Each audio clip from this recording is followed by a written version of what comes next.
بسم الله الرحمن الرحيم، وأفضل الصلاة وأتم التسليم على سيدنا محمد وعلى آله وصحبه وسلم أجمعين. السلام عليكم ورحمة الله وبركاته. نويت التعلم والتعليم والتذكر والتذكير والنفع والانتفاع والحث على التمسك بكتاب الله وسنة رسول الله وعلى كل نية خير. اللهم إني تبرأت إليك من حولي إلى حولك، ومن ضعفي إلى قوتك، ومن عزمي إلى عزمك، ومن عجزي إلى قدرتك، ومن فقري إلى غناك، ومن انكساري إلى عزتك، ومن ضيق اختياري إلى براح إرادتك. أخواتي العزيزات، إن شاء الله تعالى اليوم طبعا نحن عم نتحدث عن مخارج الحروف. إن شاء الله تعالى اليوم بدنا نحكي، طبعا المرة الماضية تحدثنا عن مخرج الضاد، وتحدثنا عن مخرج اللام، وتحدثنا عن مخرج الراء. اليوم إن شاء الله تعالى بدنا نتعرف على مخرج طرف اللسان اللي هو الطاء، مخرج الطاء. بداية طبعا نحكي خطوات نتدرب عليها أو نمشي عليها حتى نحن نكون عم نتدرب على آلية صحيحة. آلية صحيحة، طبعا نكون عم نتدرب على آلية صحيحة. حتى مثلا يعني دائما بحكي انه في بعض الاخوات بيحكوا لي انه احنا عم نتدرب ما عم نلاقي نتيجة. طبعا اخواتي العزيزات، في اخوات بيكونوا عم يتدربوا بطريقة خاطئة، ما في آلية يمشوا عليها، ما في خطوات يمشوا عليها حتى يعرفوا هل هو تدريبه صح ام خاطئ. انا الصراحة بحكي، انا كان يعني كنت هيك تمام، حتى انه صرت امشي على خطوات اللي هي انا بعطيكم عليها، حتى صرت لاقي نتيجة. طلع انا بتدرب يعني على آلية خطأ، مشيت على هاي الخطوات وصرت امشي عليها واتبع هاي الخطوات. طبعا انا صار عندي آلية صحيحة للتدريب على باقي الحروف أو على حروف الهجاء. بداية طبعا دائما في كل أمر نستعين فيه بالله عز وجل، وطبعا نتبرأ إلى الله من حولنا إلى حوله، ونجدد النية، نصلي ركعتين قضاء حاجة، نصلي ركعتين سنة اللهم صل على سيدنا محمد، ركعتين قيام ليل، استغفار، صلاة على النبي، صدقة، على نية ربنا يفتح علي ويكرمني بنطق الحروف أو بالقراءة الصحيحة بالطريقة الصحيحة. طبعا ثانيا عندنا حركات للفم، لا حركات عفوا للفك. طبعا امبارح وقت كنا بنعمل بث على قناة التليجرام، على برنامج جوجل ميت عفوا، صاروا أخواتي يحكوا لي إنه دربينا أول شيء، عملينا آليات للفك، دربينا على آليات للفك. تمام، يعني هن مكيفين كتير إنه أنا عم ساوي لهم آليات للفك يتدربوا عليها. أخواتي العزيزات، نحن فكنا جامد، لابد إنه نعمل حركات نلين الفك شوي.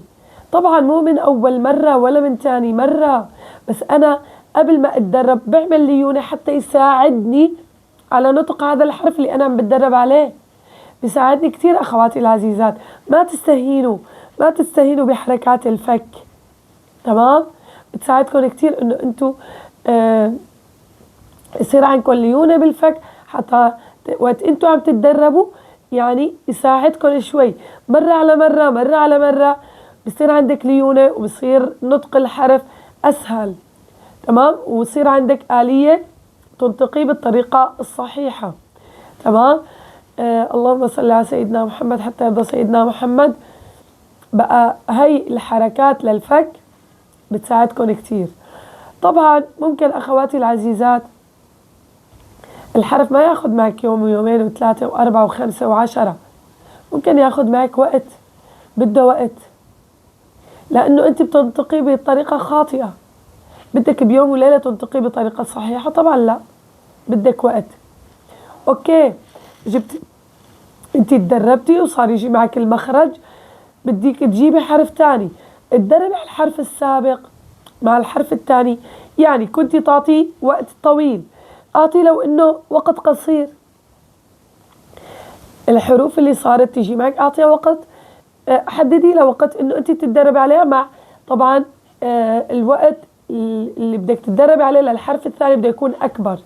بس حتى هلا أحيانا الحرف نتيجة التدريب بياخد آلية، هو لسه ما أخذ مكانه بالطريقة، يعني بالتثبيت ما تثبت، بتروحي أنت بتفلتي، ما بتقعدي تتدربي عليه لأنه صار يطلع معك، بيقوم بالمخرج بيرجع مثل أول وجديد، صير بدك تقعدي تردي تتدربي عليه من أول وجديد. تمام؟ فهي يعني آلية امشي عليها. يعني هلا أنا أعطيتكم تدريب من 3 ل 5 ساعات، خصصي لك نص ساعة للتدريب على الحروف اللي كنتي أنت عم تتدربي عليها حتى تثبت، لأنه إذا ما ثبتت رح ترجعي تدربي عليها من أول وجديد. تمام؟ وتقولي لا معناته أنا ممكن كنت عم بتدرب عليها بآلية خطأ. لا، بس أنت ما ثبت عندك، ما أخذ مكانه الحرف، ما أخذ المكان اللي هو يتوضع فيه. تمام؟ طبعا الحركات أول شيء للسان، حركات للفك السفلي، إتمام الكسر، حركة حتى يفتح معك المخرج من الداخل ولحتى يساعدك على الفتح بالألف. بخلصك هاي الحركة، بتخلصك إنه أنت إذا عندك إمالة بتروح، إذا عندك خيشمة بتروح، إذا فكك ما بيفتح من الداخل بصير يفتح، إذا الفتح والألف ما بتنطقي بالطريقة الصحيحة بصير ينطق. تمام؟ هاي الحركة بتساعدك. شايفك عم شغلة. هلا ممكن تقولي واحدة شلون يعني الغنة؟ وقت يكون مسكر المخرج من الحلق، ففي بيروح الحرف بيلاقي مخرج مفتوح، طريق ثاني بيروح بيطلع الخيشوم. عرفتي كيف؟ طريقة للشفتين،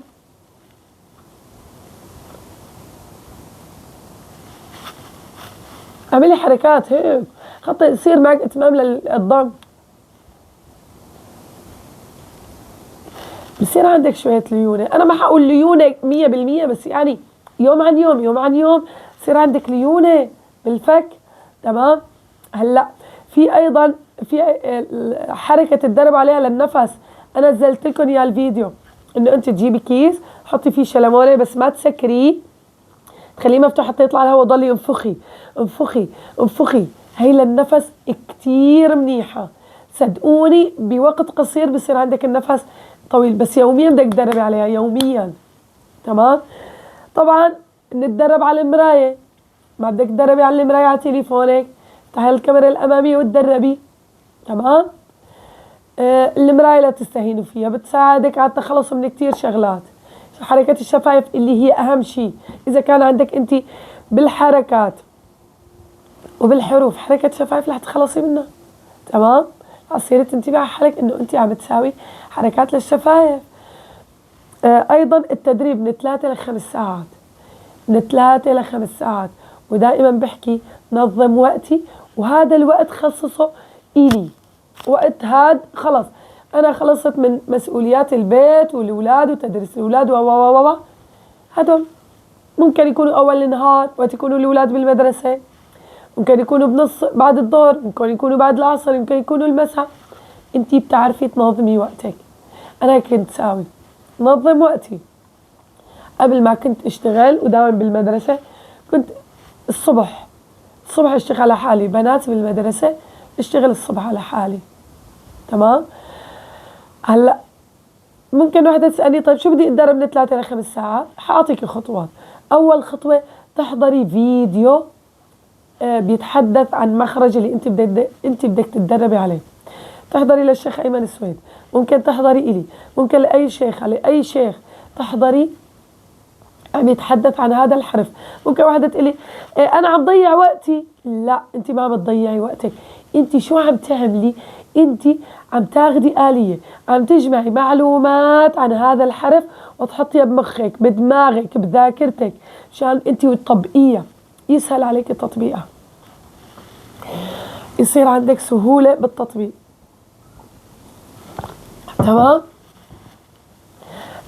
لأنه إن كان أنا ولا أي شيخ أو أي حدا حتحضري له حيحكي لك عن الأخطاء الشائعة، عن مخرج الحرف، عن صفات الحرف، يربط لك الحرف بالصفات. هلا أنا من ناحيتي بربط الصفات بالمخرج، تمام.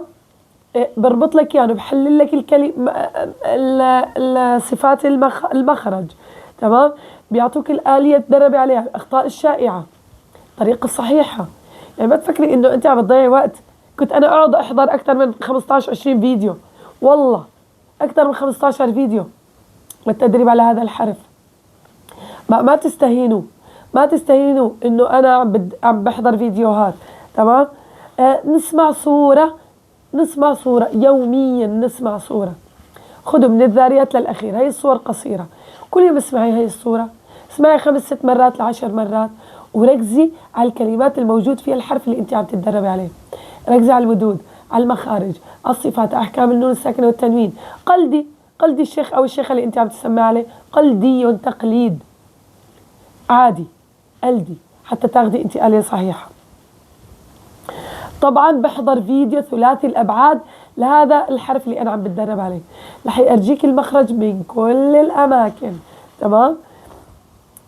طبعا بتدرب على هذا الحرف بالمد الطويل والقصير، فتح الضم الكسر السكون ألف الواو الياء. طبعا أغلب تدريبي حيكون على الحرف إذا كان ساكن، بجيب قبله همزة مفتوحة مضمومة مكسورة، تمام. مثلا أو يو و هيك، بجيب قبله همزة مفتوحة مضمومة مكسورة. أي حرف بصب تدريبي على الساكن أكتر شيء، تمام. طبعا بالمد الطويل والقصير بجيب كلمات موجودة في هذا الحرف، بأول كلمة، بوسط الكلمة، بآخر الكلمة، مفتوح مضموم مكسور، بعده ألف واو ياء، تمام. بعدين إن شاء الله تعالى هلا حأحكي لكم عن مخرج الطرف اللساني اللي هو الطاء. طبعا الطاء عندنا الطاء، الدال، التاء، هذول إلهم نفس المخرج ولكن صفاتهم بتختلف كليا، تمام. طبعا عندنا مخرج الطاء من طرف اللسان. وين طرف اللسان؟ هذا طرف اللسان مع أصول الثنايا العليا، يعني منبت الأسنان. وين منبت الأسنان؟ وقت الطفل ما بيكون له أسنان، الصغير البيبي، افتحي وشوفي وين المنبت. شوفي إذا أنت مالك قدرانة إنه مثلا تركزي على حالك، طفل صغير، شوفي وين منبت. هون طرف اللسان مع منبت الأسنان أو أصول الثنايا العليا. أيضا يخرج منها 3 حروف، الطاء، الدال، التاء. اليوم حأتحدث عن الطاء، تمام. شوفوا مخرج الطاء، هذا مخرج الطاء،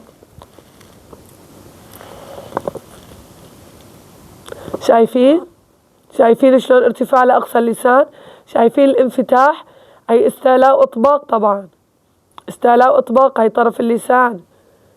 شايفين منبت الأسنان، وين طرف اللسان متوضع عن منبت الأسنان، تمام. هذا مخرج الطاء. هلا صفات حرف الطاء. طبعا حرف الطاء هو أقوى الحروف، كل صفاته تقريبا قوية ما عدا عنا الإصمات، أما الباقي الصفات كلها قوية. بداية الحرف مجهور، في صفة الجهر، يعني تضام للوترين الصوتي عند النطق بالحرف الطاء، بصير عندي تضام للوترين الصوتيين، ونتيجة تضام هالوترين بصير عندي انحباس كثير لهواء النفس. طبعا في اهتزاز للأوتار الصوتية. أطو أنت بحس فيه أكثر شيء وقت بجيب القلقلة، لأنه هي الصفة الظاهرة. طبعا الاستعلاء والإطباق والقلقلة هي الصفة الظاهرة بحرف الطاء. أنا بحس فيه وقت بجيب، حسي فيه أنت عم تجيبي الطاء مقلقلة أو ساكنة، تمام. نتيجة نطق الحرف بصير عندي تضام للوترين الصوتيين واهتزازهما وانحباس كثير لهواء النفس، تمام. طبعا القلقلة بتساعدني انه يخرج الحرف قوي، لانه في عندي انحباس بالصوت وانحباس بالنفس أيضا، انحباس بالنفس وعندنا الشدة، انحباس جريان الصوت عند النطق بحرف الطاء. مين بيساعدني إنه يخرج؟ ما في انحباس بالصوت والنفس اللي بيساعدها القلقلة. طبعا صفة القلقلة بالحرف، هلا لو كان متحرك تظهر فيه، لأنه وقت بيكون الحرف متحرك شو بقول أنا؟ مرتبة المتحرك لا يثبت إلا أصل القلقلة، أصل القلقلة، ولكن القلقلة بتكون فيه خفيفة، مو مثل وقت بيكون الحرف ساكن أو الحرف مشدد وبوقف عليه. طبعا هلا المشدد إذا وقفت عليه تمام. طبعا عندنا في صفة الاستعلاء، أرجيتكم أقصى اللسان شلون مرتفع، مو بس استعلاء، أيضا إطباق، يعني ارتفاع لأقصى اللسان ووسط اللسان. إطباق اللي هو إلصاق ظهر اللسان بالحنك الأعلى، إلصاق ظهر اللسان بالحنك الأعلى. طبعا اللهم صل على سيدنا محمد حتى يرضى سيدنا محمد. ارتفاع لأقصى اللسان ووسط اللسان. أخواتي بالحروف المستعلية المطبقة دائما نفكر بالاستعلاء وبالإطباق، انسولي المخرج، حطولي على جنب. أنا بقول دائما، وأنا دائما بكل فيديوهاتي بحكيها، إنه أغلب الأخوات عندهم، يعني الأغلب الناس مخارجها صحيحة إلا اللي بيكون في عيب خلقي من الله عز وجل، ولكن شغلنا نحن ما عنا صفات. بقى أنت فكري لي بالصفات، إذا جبتي الاستعلاء والإطباق أنت جبتي الحرف، نقطة انتهى، نقطة انتهى. تمام. طبعا عفوا، ارتفاع أقصى اللسان ووسط اللسان، الإطباق هو وسط اللسان، إلصاق ظهر اللسان بالحنك الأعلى. تمام. طبعا وفي صفة القلقلة، ومثل ما حكيت القلقلة هي اللي بتبين لي الحرف، أظهر لي الحرف، أطو إيطو أوطو. تمام. شايفين؟ يعني عندنا انحباس اللي بده يقوي إنه يخرج الصوت اللي هو القلقلة. حكينا هو حرف مو قوي، أقوى، كل صفاته قوية. هلأ من الأخطاء الشائعة للأخوات إنه ما بيجيبوا لا صفة الاستعلاء ولا الإطباق بحرف الطاء، طا طا طا طا طا. تمام. إنه ما بيجيبوا صفات الاستعلاء والإطباق. وأيضا القلقلة شو بيساوي فيها؟ هلا القلقلة هي اضطراب الحرف في مخرجه حتى يسمع له نبرة قوية، اضطراب الحرف في مخرجه عند النطق به ساكنا، يقولوا أط. هاي من الأخطاء الشائعة، لا تشدوا. أوكي في شدة، ولكن مو شدة التكلف. هلا إمتى ما بصير الاضطراب عند الأخوات؟ وقت بيتكلفوا فيه. التكلف اللي بعطيه للحرف هذا اللي بيمنع القلقلة. أوكي الحرف فيه شدة، ولكن مو للشدة اللي أنا أجيب فيه التكلف. مثل ما عم بحكي، ليش الأخوات ما بيجيبوا القلقلة؟ لأنه بتكلفوا كتير بالحرف. خفي عليه، أطو، ما في داعي شد عليه. شدة التكلف، الحرف شديد أوكي، ولكن مو شدة التكلف. أطو. أما أط وبصير معي شوائب بالحرف. أنا لو مخرجي صحيح خربت مخرجي. تمام. ما ننسى إنه الحرف فيه تفخيم، الحرف أيضا مفخم، بيرتفع عندي أقصى اللسان ووسط اللسان، فبصير هيئة التفخيم ويتفخم الحرف. تمام. التفخيم اللي هو التغليظ، نتيجة ارتفاع أقصى اللسان ووسط اللسان تلقائيا حيصير عندي تغليظ للحرف. تمام. حتى يسمع له صدى، تمام. طا. أنا حكيت، كيف بدي أعرف إذا أنا عم فخم ولا لا؟ سكر أذني اليسار واسمع حالي من الداخل. التفخيم بده يكون بالتجويف الفموي نتيجة استعلاء وإطباق الحرف. تمام. أنا حكيت لكم شو بصير بالراء وباللام، هن غير حروف ما لهم مستعلية، تمام، ولكن هن حروف مفخمة. بس شو بصير عندي؟ نتيجة تفخيم الحرف بصير تقعر لوسط اللسان، فبيضيق عند الحلق، فتلقائيا بصير عندي هيئة التفخيم، بصير ارتفاع بأقصى اللسان وبصير عندي تلقائيا هيئة التفخيم. تمام. بقى الحرف الراء واللام يتقعر في وسط اللسان فبضيق عند الحلق، فبصير هيئة التفخيم. تمام أخواتي. بقى التفخيم بده يكون بالتجويف الفموي عند ارتفاع، نتيجة ارتفاع أقصى اللسان أو وسط اللسان، فبصير هيئة التفخيم. بصير عندي تغليظ الحرف، طا طو طي أطو أطو. يعني امبارح أخذت من الأخوات وقت أنا كان عندي كان عندنا حصة تصحيح التلاوة تحكي لي إنه طيب احكي لنا الحروف كيف تنطق. ط طو طي ط طو طي إطو أطو أوطو طا طو طي أطو إطو أوطو طا طو طي طا طو طي طي. شايفين؟ طي نزلي فكيك مشي ونزلي.